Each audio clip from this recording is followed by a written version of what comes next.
तस्य ज्ञानञ्जनशलाकया चक्षुर्मिलितं येन तस्मै श्रीगुरुवे नमः। श्रीचैतन्यमनोभीष्टं स्थापितं येन भूतले स्वयं रूपः कदा मह्यं ददाति स्वपदान्तिकं। वन्देऽहं श्रीगुरौ श्रीयुतापदकमलं श्रीगुरुन् वैष्णवांश्च। श्रीरूपं साग्रजातं सहगणो रघुनाथान्वितं तं सजीवं साद्वैतं सावधूतं परिजनसहितं कृष्णचैतन्यदेवं श्रीराधाकृष्णपादान् सहगणललिता श्रीविशाखान्वितांश्च। हे कृष्ण करुणा सिन्धु दीनबन्धु जगत्पते गोपेश गोपिका कान्त राधाकान्त नमस्तुते। तप्त कांचन गौरांगी राधे वृंदावनेश्वरी वृषभानुसुते देवी प्रणमामि हरिप्रिये। वाञ्छाकल्पतरुभ्यश्च कृपा सिन्धुभ्यैव च पतितानां पावनेभ्यो वैष्णवेभ्यो नमो नमः। जय श्री कृष्ण चैतन्य प्रभु नित्यानंद श्री अद्वैत गदाधर शिवासादि गौर भक्तवृंद। हरे कृष्णा कृष्ण कृष्णा हरे हरे, हरे राम राम राम हरे हरे। नमो विष्णुपादाय कृष्णप्रेष्ठाय भूतले श्रीमते भक्तिवेदांत स्वामिन्निति नामिने। नमस्ते सारस्वते देवे गौरवाणी प्रचारिणे निर्विशेष शून्यवादी पाश्चात्य देश तारिणे। जय जय श्री चैतन्य जयो नित्यानंद जय अद्वैत चंद्र जय गौर भक्तवृंद। जय जय श्री चैतन्य जयो नित्यानंद जय अद्वैत चंद्र जय गौर भक्तवृंद। जय जय श्री चैतन्य जयो नित्यानंद जय अद्वैत चंद्र जय गौर भक्तवृंद। श्री चैतन्य मंगल चैतन्य आदि खंड 5.166। शोक न करी हार सुन मोर माता निर्बंध न घुचे यही लिखित विधाता। इसलिए कृपया अब और शोक मत कीजिए। हे माता कृपया सुनिए, जो भाग्य ने लिखा है उसे कोई नहीं मिटा सकता। पुत्रेर वचन सची सुने सावधान ना करेला शोक किछु ना करेले मन। अपने पुत्र के वचनों को ध्यानपूर्वक सुनते हुए सची अपने हृदय में और अधिक शोकाकुल नहीं हुई। प्रबोध पाई या सची करे अंत चिंता भक्त गण संगे बसी कहे निज कथा। सची देवी निश्चित व तनाव मुक्त हो गई। उनका हृदय परिवर्तन हो गया। भक्तों के बीच रहते हुए भगवान ने अपनी यात्रा के विषय में बतलाया। ए बोल बलिया विश्वम्भर पाइला चिंता आत्मसंगोपन करे कहे नाना कथा।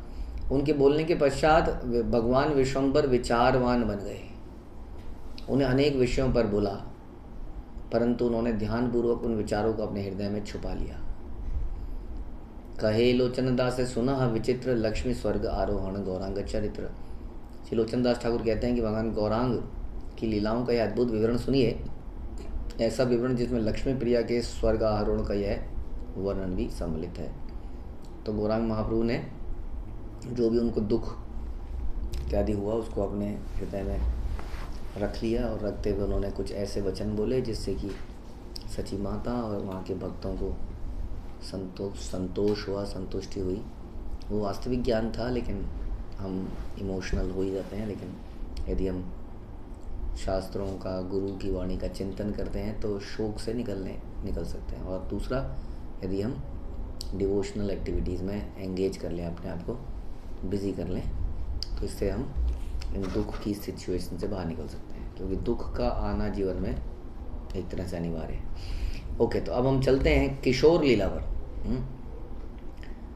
तो किशोर लीला समझ लीजिए 11 to 15 समथिंग लाइक दैट। द्वितीय विवाह इसका शीर्षक है। भगवान गौर का द्वितीय विवाह। प्रयास संख्या पहले से पहले एक गांधार राग दिशा में एक छोटा सा श्लोक। द्विज कुल चांद गौरा मणि रे नदी आनंदे हरि उठे नाना ध्वनि रे ओकी हो रे गौरंग जय जय। नदिया के गांव में हे भगवान गौर रूपी रत्न, हे ब्राह्मणों के चांद, ऐसी अनेक हर्षपूर्वक ध्वनियाँ गूंज उठी, गौरांग की जय हो। हे नमते नवद्वीप प्रभु विश्वम्भर आनंद गौड़ाया दिन सचिर गौड़ा कौड़ा कौड़ा। नवदीप में भगवान विश्वम्भर ने सची माता के अविवाहित पुत्र के रूप में कुछ दिन प्रसन्नतापूर्वक व्यतीत किए। अविवाहित पुत्र के रूप में सुखे निवसये बंधु बांधव सहित सचिर हृदय दुख भीला अचंबित। वे अपने मित्रों तथा संगे संबंधियों के साथ प्रसन्नतापूर्वक रहे, किंतु सची माता के हृदय में निराशा थी। वधु शून्य गृह देखे पाए बड़ चिंता विश्वम्भर विभा दिव यही मन कथा। अपने घर में अपनी पुत्र वधु को ना देखकर वे अत्यंत उदास हो जाती थी। उन्होंने अपने मन में भगवान विश्वम्भर के विवाह की व्यवस्था करने का निर्णय किया। मने अनुमान करिला निश्चय आचे एक खानी कन्या यदि भाग्य हया।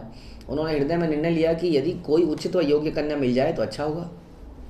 काशीनाथ नामे द्विज देखिला सम्मुखे अंतर कहिला सची निर्भय ताहा के। सनातन पंडितेर घरे जाह तुमी प्रबंध करिय कहे आमी। सर्वगुणशीले तो आमार तनया ताहार कन्यार योग्य यदि मने लया। सची माता ने काशीनाथ नामक ब्राह्मण से अकेले में मिलकर अपने हृदय में उत्पन्न हुए विचारों को प्रकट किया। उस ब्राह्मण ने कहा कि कृपया सनातन पंडित के घर जाओ, अभी मेरे द्वारा कहे गए वचनों को उनके कहो, अभी जाओ।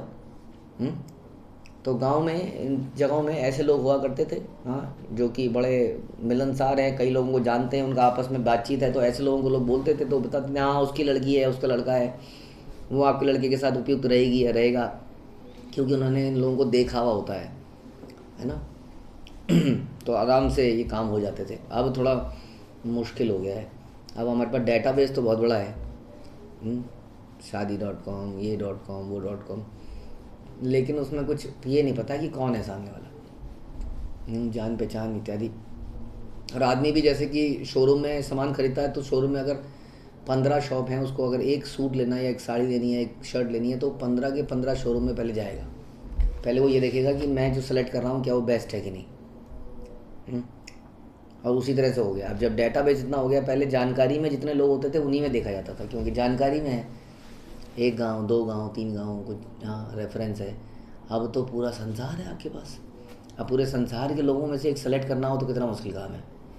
हाँ, there is more choices, therefore less decision. तो चॉइसेस समस्या बन गई है हमारे लिए, है ना। तो ये जो हमारा नेचर है कि बेस्ट होना चाहिए, मैंने सब कुछ एक्सप्लोर कर लिया कि नहीं कर लिया। मुझे लगता है कि जीवन में प्रयास करना चाहिए जितना हम करें। बाकी भगवान ने जो मुझे नॉर्मल कंडीशन में नॉर्मल लग रहा है, हमें सब कुछ, हमारी कई बार क्या होता है, हमें सब कुछ ठीक लग रहा है, फिर भी हम उसको लेते नहीं हैं। अगर कपड़े की बात करें तो इतना नहीं, क्या पता वहाँ और बेहतर मिल जाए। सब कुछ हमारी क्राइटेरिया मीट हो रहा है, क्या पता और बेहतर मिल जाए। तो ऐसा ही हो गया है संसार में। इसलिए आज की डेट में शादियाँ करना टफेस्ट काम है। तो सची माता ने केवल काशीनाथ को कहा, काशीनाथ ने कहा अरे अभी जाओ सनातन पंडित के घर में जाओ, मेरे द्वारा कहे गए वचनों को कहो, मेरा पुत्र चरित्रवान सर्वगुण संपन्न है। यदि आप अपने हृदय से इस बात के लिए सहमत हो तो अपनी पुत्री के लिए योग्य व अच्छा पति साबित होगा। बस ये बात कहनी है, मेरा पति, मेरा बेटा सर्वगुण संपन्न है। आप अपने हृदय में सोचिए, क्योंकि जानते तो आप भी होंगे, ज़्यादा गाँव के लोगों को जानते ही एक दूसरे को। यदि आपको लगता है कि ऐसा है तो फिर अपनी पुत्री को दे दीजिए। एतेक वचन सची द्विज कहिला सुनी काशीनाथ द्विज सत्वर चलीला। माता सची द्वारा बोले गए वचनों को सुनते ही ब्राह्मण काशीनाथ ने शीघ्र ही प्रस्थान किया। पंडित श्री सनातन आचे निज घरे। ओके, सची माता ने काशीनाथ को कहा कि आप जाइए, तो काशीनाथ चल पड़े। पंडित श्री सनातन आजे निज घरे काशीनाथ द्विज वर गेला तथा कारे। महान ब्राह्मण काशीनाथ सनातन पंडित से मिलने के लिए उनके घर पर गए। आईस बलि दिल आसन बसीते की काजे आईला कहे खासीते हसीते। सनातन पंडित ने कहा आइए आइए अंदर आइए। उन्होंने अपने अतिथि को बैठने का स्थान दिया। निरंतर मुस्कुराते हुए पूछा आपका यहाँ आने का क्या प्रयोजन है। देखिए लिखा गया ना, ये क्यों लिखा गया, इसीलिए लिखा गया कि व्हेन यू वेलकम समबडी, कोई आपके घर में आता है तो हमें मुस्कुराते हुए वेलकम करना चाहिए, प्रेम से बुला। ये कई बार चर्चा आती है, यहाँ भी देखिए लोचन दास ठाकुर लिख रहे हैं, उन्होंने निरंतर मुस्कुराते हुए, निरंतर मुस्कुराते हुए, यानी कि प्लास्टिक स्माइल नहीं थी। आपका यहाँ आने का क्या प्रयोजन है। जब हृदय में ठहराव होता है, प्रेम होता है, तो ऐसा हो पाता है। या हवड़ दवड़ होती है हर चीज़ में, ये भी करना है, वो भी करना है, ये भी करना है, वो भी करना है, ये भी करना है, ये भी करना है, लेकिन किसी भी चीज़ में भाव नहीं लाना है। जैसे कंप्यूटर है, वो मल्टीटास्किंग क्यूड हो जाती है, उनमें क्यू बन जाती है कंप्यूटर के अंदर, है ना। हमें लगता है मल्टीटास्किंग है, लेकिन अल्टीमेटली क्यू है। इधर इधर रिसोर्सेज को डिवाइड करके वो इधर भी कुछ कर रहा है, इधर भी कुछ कर रहा है, इधर भी कुछ कर रहा है, इधर भी कुछ कर रहा है। क्योंकि उसमें भाव नहीं है ना। तो भाव के बिना कुछ भी ऐसे करना इजी है, लेकिन अगर भाव डालना है किसी चीज़ में तो भागा नहीं जा सकता है ना। जैसे भगवान की माला करनी है, आरती करनी है, अगर इसमें भाव डालना है तो इसमें भागा नहीं जा सकता है। तो भाव बड़ा ज़रूरी है हमारे लिए। यही हमने चर्चा करी थी कि व्यक्ति जीवात्मा का आनंद क्या है, प्रेम का आदान प्रदान करना। प्रेम एक भाव है, इसलिए हमें थोड़ा ठहराव लाना चाहिए जीवन में। मशीन की तरह काम नहीं करना चाहिए।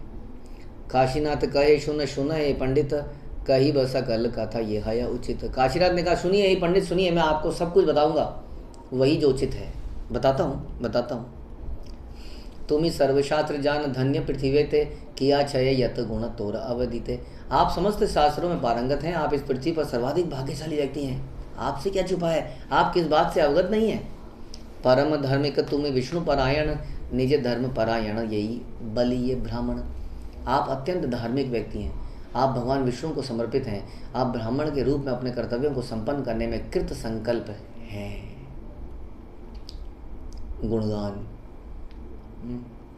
यही हम सुनते हैं कर्दम मुनि में, स्वयंभू मनु में। ससुर जी दामाद से रिश्ता पक्का करने आते हैं, लेकिन दामाद की तारीफ़ करते हैं, फिर दामाद जी ससुर की तारीफ़ करते हैं। ग्लोरिफिकेशन यहाँ पर भी कुछ ऐसी दिख रहा है। तो इसका मतलब लोगों के हृदयों को प्रसन्न करना बड़ा ज़रूरी है। भक्तों के हृदयों को प्रसन्न करना हमारा जीवन है। इसलिए वेलकम किया, फिर कुछ ऐसे शब्द बोले जिससे उनका हृदय प्रसन्न हो पाए। इस चीज़ को भूलिए मत कि वैष्णवों के हृदय को प्रसन्न करना मतलब भगवान के हृदय को प्रसन्न करना। एछे न जानी या सची विश्वम्भर माता, डाकी या कहिला मोरे अंतरेर कथा। विश्वम्भर की माता सची देवी सब जानती है कि आप कितने अच्छे भक्त हैं। उन्होंने मुझे बुलाया और सब कुछ बतला दिया जो मेरे हृदय, जो उनके हृदय में था। वो क्या था? पठाई या दिया मोरे तोमा बराबर अवधान करी सुना ये कही उत्तर। उन्होंने मुझे कहा कि आपको एक संदेश देना है, संदेश लेके आया हूँ, ध्यानपूर्वक सुनिए। मैं वही उनके द्वारा कहे गए वचन आपके सामने दोहराऊंगा कि वो क्या चाहती हैं। आपन बलिए तोरे कही निज मर्म, आपने बुझिया कर ये जुयाया कर्म। जो भी उनके हृदय में था उन्हीं के वचन आपसे कहूँगा, कृपया सुनिएगा और फिर जो आप उचित समझे वही कीजिएगा। तुम्हारे कन्या योग्य वर विश्वम्भर, कहिला सकल कथा ये देह उत्तर। विश्वम्भर आपकी पुत्री के लिए अत्यंत योग्य व उपयुक्त पति साबित होगा। अब मैंने आपको सब बता दिया, अब जवाब दे दिए। बड़ा साधारण था सब कुछ। जैसे पिछले विवाह में भी हमने देखा, आजकल अक्सर विवाह से पहले बहुत सारी और चर्चाएं भी हो जाती हैं, आप जानते ही हैं कौन सी। तो यहाँ तो बड़ा सिंपल है, ये है जी, ऐसा है, बता दीजिए क्या करना है। अरे पहले ये तो बताओ, फिर वही बात आ गई, पहले ये तो बताओ कितना लगाओगे, कहाँ करोगे, वगैरह वगैरह। सुनी सनातन मिश्र मने अनुमानी, बंधु रसहित कथा धड़ाई लवाणी। ये शब्द सुनकर सनातन पंडित ने इस विषय में अपने मन में विचार किया। फिर उन्होंने अपने सगे संबंधियों के साथ इस विषय में चर्चा करी। काशीनाथ पंडितेर कहे सनातन, आपन अंतर कही सुन महाजन। अंत में सनातन पंडित ने काशीनाथ पंडित से कहा, अब मैं वही करूँगा जो मेरे हृदय में है। अब सुनिए, अब आप मेरी बात सुनिए। हे महानात्मा, यही मन कथा मोर रजनी दिवस, प्रकट वदन कही नाहि का साहस। मैं इस विषय में दिन रात अपने मन में तो सोच रहा था, लेकिन बोलने का साहस नहीं कर पा रहा था। कहाँ महाप्रभु, कहाँ विश्वम्भर, कहाँ हम, मन में तो था, बोल नहीं पा रहा। आज ही शुभ दिन पर सन्न भेल विधि, जमाता है विश्वम्भर गुण निधि। आज का दिन बड़ा शुभ है। आज भगवान विश्वम्भर जो सद्गुणों का महान व विशाल कोश हैं, वो मेरे दामाद बनेंगे। आपनार भाग्य तत्व जानी ला मुताबे, आपन से सची देवी आज्ञा कैलयबे। जब सची देवी स्वयं इसकी सहमति देगी तब मैं समझूंगा कि मैं वास्तव में भाग्यशाली हूँ। अभी भी उस सची देवी से एक बार सहमति चाह रहे हैं, मिलना चाह रहे हैं, सुनना चाह रहे हैं, हाँ, कि क्या ये वास्तव में सच है, अपने कानों पे यकीन नहीं होता है। मोर भाग्य सम भाग्य कहर हईब, पर ब्रह्म श्री गोविंद कन्या समर्पिब। मेरे समान भाग्यवान कौन होगा दुनिया में। मैं परम पुरुषोत्तम भगवान श्री कृष्ण को अपनी पुत्री अर्पित करूँ। देखिए सबको पता है सब कुछ। सदा याद पाद पद्म पूजे ब्रह्म शिव, सेचर ने कन्या दिया आमियो अर्चिब। अपनी पुत्री उन्हें अर्पित करके मैं परम पुरुषोत्तम भगवान की आराधना करूंगा, जिनके चरण कमल ब्रह्मा जी एवं शिव जी द्वारा पूजे जाते हैं। आगुसरी काशीनाथ चले द्विजोत्तम, कही ल कहियो सची देवी चरण। कृपया जाइए, इन वचनों को सची देवी के चरणों के सामने रख दीजिए और उनका परमिशन, मेरी परमिशन मत मांगिए। मैं हुआ है भाई, मैं कौन हूँ परमिशन देने वाला। उनसे बोलिए ये मेरी याचना है। अब वो क्या कहती है समय निर्णय करी पाठव ब्राह्मण, शुभ कार्य अनुबंधे करी है यतन। जब उपयुक्त दिवस का निर्णय हो जाएगा तब मैं उस समाचार के साथ एक ब्राह्मण भेजूंगा, तब आप शुभ उत्सव का आयोजन करने के लिए व्यवस्था कर सकती है। हाँ, दिन भी आप डिसाइड कर लीजिए, फिर आयोजन वगैरह कर लेंगे। पंडित श्री सनातन कहिला उत्तर, काशीनाथ द्विजोत्तम चलीला सत्वर। जब सनातन पंडित ने ये वचन कहे तो महान ब्राह्मण काशीनाथ तुरंत चल दिए। सचिर चरण आसी करी परिणाम परिणाम, कहिला सकल कथा तार विद्यमान। सची माता के चरणों में नतमस्तक होकर उन्होंने सब कुछ बता दिया और अति प्रसन्न होकर सची देवी ने उनके वचनों को सुना। मुस्कुराते हुए उन्होंने अपने पुत्र के विवाह के लिए व्यवस्था करनी प्रारंभ कर दी। अति हर्षिता सची उत्तर पाइया, पुत्र विवाह कार्य करे न हंसिया। अनुकूल उत्तर प्राप्त करने के कारण सची माता को अत्यंत हर्ष हुआ और हंसते हंसते अपने पुत्र के विवाह की सारी व्यवस्था करने लगी। नाना द्रव्य आहरण करे सची धन्य, कौन छले देखी बारे जाए सही कन्या। भगवान सची देवी ने भाग्यवान सची देवी ने विवाह के लिए विभिन्न प्रकार की वस्तुएं एकत्रित की। विभिन्न प्रकार के बहाने बनाकर वे अपनी संभावित पुत्र वधू को देखने के लिए चली जाती थी। जिससे प्रेम होता है उसे मिलने का मन करता है और उसके लिए फिर व्यक्ति बहाने ढूंढता है जाने के। तो किसी भी बहाने से, अरे इसके हाथ के कंगन का जरा नाप लेना था, जरा नाप तो दिखाओ। उस प्रकार अपनी पुत्र वधू को उन्होंने छुआ, उसके हाथों को टटोला, उसमें चूड़ी बनाई, देखा हाँ ये साइज़ ठीक है, जरा जरा तेरा गले का भी साइज़ दे जरा।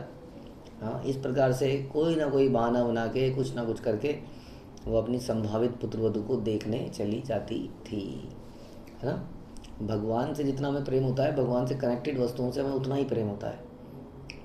इसलिए धाम भगवान के बड़े हमें प्रिय लगते हैं, क्योंकि भगवान के धाम है। इसलिए हमें भक्त इतने प्रिय लगते हैं क्योंकि भक्त भगवान को प्रिय हैं। वैसी यहाँ पर जो संभावित पुत्र वधू है, ये मेरी पुत्र भगवान की पत्नी होने वाली है, तो ऐसा हमारा भाव होना चाहिए।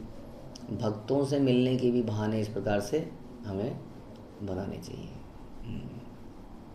और इसी प्रकार भगवान के धाम में जाने के भी बहाने बनाने चाहिए। भगवान से संबंधित हर वस्तु के संपर्क में आने के बहाने बनाने चाहिए। तबे से ही सनातन पंडित उत्तम कत दिन रही तथा पठाइल ब्राह्मण। कुछ दिनों के पश्चात सनातन पंडित ने एक ब्राह्मण के हाथ समाचार भेजा। सचिर चरण मोर कही ओ वचन, गौचर रिहा पूरी बे ये कहिल ब्राह्मण। उन्होंने ब्राह्मण से कहा कृपया वचन सची देवी के चरण कमलों में रख दीजिएगा। मोर भाग्य आज्ञा यदि करे से ही कथा सत्वरे असीह कार्य करिए न है था। यदि आप इस विवाह प्रस्ताव को स्वीकार कर लेंगी तो मैं भाग्यशाली हो जाऊंगा। इस समारोह को शीघ्र ही संपन्न किया जाए। अब कन्फर्मेशन प्रॉपरली इसका मतलब आई नहीं। सची देवी अपनी तैयारी में लग गई। वो कह रहे हैं जरा बता दीजिए जी कौन सी डेट क्या, तो उस तरह संपन्न करें प्लीज़, मैं भाग्यशाली हो जाऊंगा। पर ब्रह्म श्री गोविंद श्री सची नंदन, तारे कन्या दिले हबे संचार मोचन। परम पुरुषोत्तम भगवान श्री कृष्ण जो आप सची देवी के पुत्र हैं, उनको अपनी पुत्री देकर मैं जन्म एवं मृत्यु के संसार से मुक्त हो जाऊंगा। इसी को कहते हैं कि जो भी हमारे पास है वो भगवान को अर्पित कर देना चाहिए। तत्कुरुष्व मदर्पणम पत्रम पुष्पम फलम तोयम यो में भक्त्या अपनश्यति। मुझे अर्पित कीजिए, जो भी आपके पास है उससे प्रेम से मुझे अर्पित कीजिए। तो जब हम भगवान को प्रेम से अर्पित करेंगे तो क्या होगा, तो बहुत सारे फायदे। एक तो हम अकिंचन बन जाएंगे, अकिंचन का मतलब होता है जिसके पास अपना कुछ भी ना हो। बहुत सारी वस्तुएं हमारे पास हो सकती हैं, लेकिन यदि वो हम केवल भगवान के प्रयोग के लिए रख लें तो क्या हो जाएगा, हम अकिंचन बन जाएंगे। अकिंचन होने से क्या लाभ होगा? शास्त्र कहते हैं कि धन जो है बहुत बड़ी समस्या है। जो वेल्थ है ये करप्शन लेके आता दिमाग के अंदर, ऐसा सर्वविदित है। हमने देखा इंद्र के जीवन से, हम देखते हैं क्या हुआ था इंद्र के साथ, क्या क्या वो हो जाता है उनसे। और ऐसे बहुत सारी अनेक कहानियाँ देवी देवताओं के बीच में, ये आम बात है। देवी देवताओं के बहुत सारे ऐसे कारनामे हमारे सामने आ जाते हैं। तो चाहे वो चंद्रदेव हों, चाहे वो इंद्र हों, या और भी कोई हों, तो ये जो धन है ये हमारे दिमाग को कब खराब नहीं करता है? जब हम अकिंचन हों। यानी कि धन तो है लेकिन हमारा नहीं है। वैसे पुत्र है लेकिन हमारा नहीं है, पुत्री है हमारी नहीं है, पत्नी है हमारी नहीं है। किसकी है? सब भगवान की सेवा के लिए। नहीं तो अच्छी पत्नी जो है, सुंदर पत्नी, अटैचमेंट और भोग का कारण बन सकती है हाँ, लेकिन जब वो भगवान की हो तो भोग का कारण नहीं बनती है। इस प्रकार हमारे पास कुछ भी हो, अनलिमिटेड ऑपुलेंसेस, लाइक शिला प्रभुपाद को पेरिस की हूर मिली, हूर। Paris is the world fashion city, और वहाँ की हूर मिलती थी। प्रभुपाद कहते थे ये these are all for Krishna. वास्तव में हम सब कृष्ण के एंजॉयमेंट के लिए हैं। उनको अपार धन मिला, उन्होंने बड़े बड़े मंदिर बनवाए, क्या क्या नहीं किया। तो इस प्रकार से जो भी हमारे पास है, अगर हम भगवान की सेवा में लगा देंगे तो हमारे दिमाग पे उसका असर नहीं पड़ेगा, उसका नेगेटिव इम्पैक्ट नहीं पड़ेगा, बल्कि पॉजिटिव इम्पैक्ट आ जाएगा। बल्कि हम संसार से मुक्त हो जाएंगे। वो कहेंगे मैंने पुत्री को देकर मैं संसार से मुक्त हो जाऊँगा। हम अकिंचन बन गए। जब हम अकिंचन बन गए तो मेरा कुछ रहा ही नहीं, डेबिट क्रेडिट। जब डेबिट क्रेडिट नहीं रहा तो हिसाब क्लोज हो गया जी, अकाउंट क्लोज्ड, ज़ीरो। तो हम बैक टू गॉड है कि नहीं? जिसका कुछ रह जाएगा असेट, तो संसार में कुछ ना कुछ आगे भी रहेगा। जैसे कैलाश जो बार बार पैदा होता है, मेरा घर, मेरे बच्चे, मेरा खेत, मेरी फसल, बार बार आता है उसकी रक्षा करने के लिए। लेकिन जब किसी का कुछ बचा ही नहीं, राम जी की खेती, राम जी के खेत, राम जी की चिड़िया, खा ले चिड़िया भर भर पेट, मेरा क्या है? राम जी का है सब। तो राम जी का है तो मुझे क्या टेंशन है? इसलिए जब संसार से भी जाएगा तो हाय मेरे बच्चे का ध्यान रखना, मैं जा रहा हूँ, मैं जा रही हूँ, लेकिन मेरे बच्चे का ध्यान रखना। वो कहेगा मैंने क्या ध्यान, पहले मेरा खाएगा बच्चा। वो आराम से मरेगा सुख चैन से, considering Krishna is there everywhere. वही आज की डेट में भी पालन कर रहा है, वही फ्यूचर में भी पालन करेगा। हम थोड़ी पालन कर रहे थे। जब हम चले जाएंगे तो क्या होगा, इसका क्या होगा, उसका क्या होगा, तो उसके प्राण भी मुक्त हो जाता है। इस प्रकार अकिंचन होने से, भगवान को सब कुछ समर्पित करने से हम मुक्त हो जाते हैं। सुनिया चलीला विप्र सचिर भवन, हासी अप्रणाम कैला सचिर चरण। ये शब्द सुनते ही ब्राह्मण सची देवी के घर में गया। सची देवी के चरणों के निकट पहुंचकर उन्होंने हंसते हुए प्रणाम किया। प्रणाम भी स्माइलिंग स्माइलिंग स्माइलिंग। आजकल ऐसा लगता है कि हम जब वैष्णव प्रणाम करते हैं तो बहुत बड़ा बोझ होता है, करना पड़ेगा नहीं तो मारेगा उधर से। हमारे बच्चे भी कई बार प्रणाम करते हैं तो गिरते पड़ते से लेटते हैं और गिरते पड़ते से उठते हैं। और मैंने देखा है कई बार प्रणाम करके जब हम उठते हैं तो उठते हुए हमारा मुंह उस साइड को हो जाता है, क्योंकि हमें अपने नेक्स्ट काम पे जाना होता है ना। आप देखिएगा नोटिस करके, जब हम प्रणाम करके उठते हैं तो आइडियली यू शुड समथिंग, लेकिन हम उठते हैं और वो चल पड़ते हैं। हाँ जी, एक फॉर्मेलिटी थी जो हमने कर दी। तो देखिए इसलिए कहते हैं ठहराओ, थोड़ा रुकना पड़ेगा। और तेज भाग रहे हैं, थोड़ा स्लो होना पड़ेगा, तभी वो आनंद आएगा जीवन में। तो हंसते हुए प्रणाम किया। पंडित श्री सनातन पठाई लमोरे, निज मर्म निवेदना करीते तो मारे। ब्राह्मण ने कहा श्री सनातन पंडित ने अपने हृदय में संदेश आप तक पहुंचाने के लिए मुझे आपके पास भेजा है। तार भाग्य आज्ञा यदि कर तुम धन्य, तब पुत्र विश्वम्भर देई निजे कन्या। यदि आप मेरे इस विवाह प्रस्ताव को स्वीकार कर लेंगी तो मैं भाग्यशाली हो जाऊंगा, मैं आपके पुत्र विश्वम्भर को अपनी पुत्री दे दूंगा।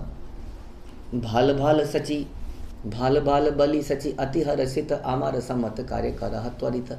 यह सुनते ही अति प्रसन्न चित्त सची देवी ने बोली, उत्तम, अति उत्तम, मैं स्वीकृति देती हूँ, कृपया शीघ्र ही प्रबंध कीजिए, कीजिए ना। हाँ, यही मैंने तो बहुत कुछ कर भी दिया है। ए बोल सुनिया द्विज अति हृष्ट मन, कहिते लागिला किछु मधुर वचने। विष्णु प्रिया विश्वम्भर हेन पति पाव, विष्णु प्रिय नाम तार यथार्थ हईब। ये कथन सुनकर अत्यंत प्रसन्न ब्राह्मण ने आत्मीय व मधुर ढंग से कहा, विश्वम्भर जैसे पति प्राप्त करके विष्णु प्रिया का नाम सार्थक हो जाएगा। तो पहली थी लक्ष्मी प्रिया, ये है विष्णु प्रिया। तो विष्णु प्रिया बन जाएगी। श्री कृष्ण पति ये न पाइल रुक्मणी, एछे न हई बसई हिया अनुमानी। अपने हृदय में वो जानती थी कि अब वे रुक्मणी के समान बन गई हैं, जिन्होंने भगवान कृष्ण को अपने पति के रूप में प्राप्त किया। ए बोल सुनिया सची अति हर्षिता, ब्राह्मण कही लगिया पंडितेरा कथा। ये वचन सुनकर सची देवी बड़ी प्रसन्न थी। फिर ब्राह्मण वापस आ गए और सनातन पंडित के सामने सची माता द्वारा बोले गए वचनों को दोहरा दिया। और पंडित श्री सनातन बड़ तुष्ट हिला, विवाह उचित कर्म करीते लागिला। सनातन पंडित ये सुनकर बड़े प्रसन्न हुए और विवाह के उत्सव के लिए उन्होंने सब कुछ एकत्रित करना शुरू कर दिया, सारा सामान इकट्ठा करना शुरू कर दिया। नाना द्रव्य अलंकारे करे महामति, अधिवास करी बारे करिला युकति। उस कुलीन हृदयी आत्मा ने अधिवास उत्सव के लिए आवश्यक आभूषण व विभिन्न प्रकार की वस्तुओं को एकत्रित करना शुरू कर दिया। क्योंकि उत्सव में जितना आनंद है, उत्सव के पहले उसकी तैयारी में भी उतना ही आनंद है। जितना यात्रा में आनंद है, यात्रा के पहले की यात्रा में बड़ा आनंद है ना। अगेन इसके लिए हमें स्लो डाउन करना पड़ेगा। खाना प्रसाद को पाने में जितना आनंद है, प्रसाद को बनाने में भी उतना आनंद है। जब ये महसूस होगा तब जीवन का रस ही कुछ और होगा। लेकिन फास्ट फूड की दुनिया में बनाना इज़ अ पेन। यात्रा में यात्रा करना यानी कि बस और वटेवर एक पेन है। किसी चीज़ की प्रिपरेशन करना एक पेन है। आभिधेय एक पेन है। जैसे चैंटिंग एक पेन है, सवेरे उठना एक पेन है। फल कब मिलेगा प्रभु? चैंटिंग में आनंद कब आएगा प्रभु? आनंद हमारे आनंद के लिए थोड़ी कर रहे थे हम चैंटिंग। अभी वांटेड कि कृष्ण प्लीज़ हो जाए। देखेंगे मेरे सवेरे सवेरे उठ के कर रहा है, बड़ा नींद आ रही है, झपकी भी आ रही है, लेकिन लगा हुआ है। उनके आनंद के लिए है सब कुछ, राइट। पसीने बह रहे हैं प्रसाद बनाते हुए, लेकिन ये भगवान के भक्तों के आनंद के लिए है। तो इसके लिए भी ठहराव ले रहे हो। तो अल्टीमेटली सतोगुण मीन्स, और शुद्ध सतोगुण मीन्स क्या? ठहराव कृष्ण के लिए। तो आदिवास उत्सव की तैयारी के लिए बड़ा ही वस्तुओं को एकत्रित किया गया और इसमें हम आनंद लेना चाहिए। गणक अनिया बले वचन विनय विष्णु प्रिया प्रभाग दिवकर समय। उन्होंने एक ज्योतिषी को बुलाकर विनम्रतापूर्वक कहा, मैं विष्णु प्रिया के विवाह का आयोजन करूँगा, कृपया उपयुक्त घड़ी का समय बताइए, कौन सी घड़ी सही रहेगी। गणक कहिला सुन सुनय पंडित, आसीते देखिला विश्वम्भर अचंभित। ज्योतिषी ने कहा, हे पंडित सुनो, जब मैं यहाँ आ रहा था तब संयोगवश में विश्वम्भर से मिला था। तारे देखी आनंदित भेलम और रमन, कौतुकेता हारे आमी के ये केल वचन। काली शुभ आदिवास हईब तुम्हार, विवाह हईब सुन वचन अमर। उनको देखते ही मैं प्रसन्नचित हो गया विश्वम्भर को। ज्योतिषी ने कहा, मैंने व्यंग पूर्वक उनसे कहा, शीघ्र ही आपका शुभ और मंगल अधिवास उत्सव संपन्न किया जाएगा, तत्पश्चात आपका विवाह होगा। मैंने उनको कह ही दिया। कृपया सुनिए और क्या हुआ। ए बोल सुनिया ते हूँ कहिला उत्तर, कहा कोता कार विवाह के बा कन्यावर। ये सब सुनकर विश्वम्भर ने कहा, यह विवाह कहाँ पे होगा, वर एवं वधू कौन है, तुम ये भी बता दो। फिर मैं तो ज्योतिषी था, मुझे क्या पता। मैंने तो उनको देखा और बोला, है शादी होने वाली है तुम्हारी, थोड़े दिनों में शादी हो जाएगी। उसने कहा, अच्छा किससे हो जाएगी, कहाँ पे हो जाएगी। अमर साक्षात कथा कहिल कथन, भुजी आकार ये गति कर आचरण। उन्होंने ये वचन सीधे मुझसे ही कहे, कृपया इन पर विचार कीजिएगा और तब निर्णय लीजिएगा कि आपको क्या करना है। गण केरा मुखे सुनी ये सब वचन, धैर्य अवलंबी किचु ना बैल तखन। ज्योतिषी के मुख से इन कथनों को सुनकर सनातन पंडित शांत रह सके और अधिक शांत रह सके। सनातन पंडित से चरित्र उदार, बंधु गण लैया करे अनुमान सार। सनातन पंडित अत्यंत ईमानदार और उदार थे। उन्होंने अपने सगे संबंधी को एकत्रित करके विचार किया कि क्या करना चाहिए, कब करना चाहिए, कैसे करना चाहिए। नाना द्रव्य केलु अलंकार, कहा रे कि दोष की कर्म आमार। उन्होंने कहा, मैंने उत्सव के लिए अनेक आभूषण वस्तुएं एकत्रित कर ली हैं। मैंने जो कुछ भी किया उसके लिए मुझे कैसे दोषी ठहराया जा सकता है। मैंने तो कर दिया, देख लीजिए कुछ गलती तो नहीं रह गई इसमें। आमी कौन किछु अपराध नहीं करी, अकर अकारणे आदर छाड़िया गौरहरि। मैंने कोई अपराध नहीं किया, बिना किसी कारण के भगवान गौरहरि ने मेरे प्रस्ताव को, सुझाव को अस्वीकृत कर दिया है। यानी कि उन्होंने कहा मेरी शादी किससे होगी पता नहीं, यानी कि कुछ गड़बड़ हो गई है, ऐसा लगता है कि कुछ गड़बड़ हो गई है, हम मेरे प्रस्ताव को अस्वीकार कर दिया गया है। वरना तो बोलते ना कि हाँ आप सही कह रहे हैं, मेरी शादी विष्णुप्रिया से होने वाली है, हाँ सनातन पंडित के पुत्री से। अंतरे जन्मीला दुख करिला उद्गार, संतप्त हृदय कहे ब्राह्मणी ताहार। ये वचन बोलते हुए उन्होंने अपने हृदय में उत्पन्न हुई निराशा को व्यक्त किया। उनके हृदय में अग्नि की ज्वाला प्रज्वलित होने लगी। उनकी पत्नी से उन्होंने बातचीत करी। कई बार आदमी किसी चीज़ के ऊपर बहुत आसक्ति लगा लेता है, उसके ऊपर सोच के, उसका विचार करके, और जो नहीं प्राप्त होती है तो बड़ा बहुत ही बड़ा दुख हो जाता है जीवन में। इसलिए ऐसा कहते हैं कि हर चीज़ भगवान पर ही, मैन प्रपोजेस गॉड डिस्पोज, कहते हैं कि मतलब कि अंत तक भगवान की ही इच्छा चलती है। कई बार में लगता है कि फिर हम बोलते हैं यदि भगवान की ऐसी इच्छा नहीं थी, फिर भगवान ने ये क्यों किया, फिर भगवान ने ये क्यों किया, फिर भगवान ने ये क्यों किया, उनसे मैं मिलाया क्यों, उनसे मैं प्यार क्यों कराया, उनसे मैं ये क्यों दिखाया। कई सारे विचार हम ले आते हैं, लेकिन भगवान की वो प्लानिंग भी थी और बाद की प्लानिंग भी भगवान की। इट्स ऑल, अगर हम भगवान की प्रसन्नता के लिए कर रहे हैं then we should be flexible. Like Srila Prabhupada कहते थे कि कठपुतली की तरह हमें नाचने के लिए तैयार रहना चाहिए। हम ये नहीं कह सकते तो अभी तक तो इस तरह के मूव हो रहे थे, अब अचानक से ये वाला मूव क्यों आ गया। तो इसलिए भगवान स्वतंत्र हैं, वो डिसाइड कर सकते हैं हमारी लाइफ में कब क्या करना है, क्यों नहीं होना। ऐसा नहीं, मिलते मिलते मिलते मिलते कोई चीज़ हमारे हाथ से निकल जाती है। And we should be open, okay ये भगवान की इच्छा थी, व्हाटएवर। बल्कि हमें सोचना चाहिए अरे इसका मतलब कुछ तो मेरे जीवन में हो रहा है, भगवान चिंतन कर रहे हैं, तभी तो कुछ उथल पुथल हो रही है। ऐसा जीवन भी क्या जिसके बारे में विचार ही ना करें भगवान। एक मल के कीड़े की तरह नॉर्मल मल खा खा के जिए और मल खा के मर जाए, वैसे एक नॉर्मल इंसान की तरह नौकरी में जाए, नौकरी करे, शाम को आए, प्रसाद पाए, पत्नी के साथ सोए, सो जाए, फिर उठ जाए। इसके जीवन में कुछ नहीं है। हाँ, भगवान भी अगर हमारे जीवन में कुछ उथल पुथल भी ला रहे हैं, चाहे वो दुखी समाचार क्यों नहीं, इसका मतलब कुछ तो हो रहा है। Some settlement is going on, Krishna will do something. तो इस प्रकार का हमारा विचार करना चाहिए। तो यहाँ पर जो है सनातन पंडित बड़े व्यथित हो चुके हैं, ये क्या हो गया, मैंने कितना कुछ सोच लिया था। मेरी पत्नी, मेरी बच्ची तो बहुत ही सर्वगुण संपन्न थी, अब ये क्या बोल दिया विश्वम्भर ने। अब ये क्या रहस्य है, इस रहस्य में आगे क्या होगा, ये शादी हो पाएगी नहीं हो पाएगी, भगवान की इच्छा क्या है, ये तो भगवान ही उजागर करेंगे अपने भक्त लोचन दास ठाकुर के माध्यम से। लोचन दास ठाकुर की जय, श्री चैतन्य मंगल की जय, श्रील प्रभुपाद की जय।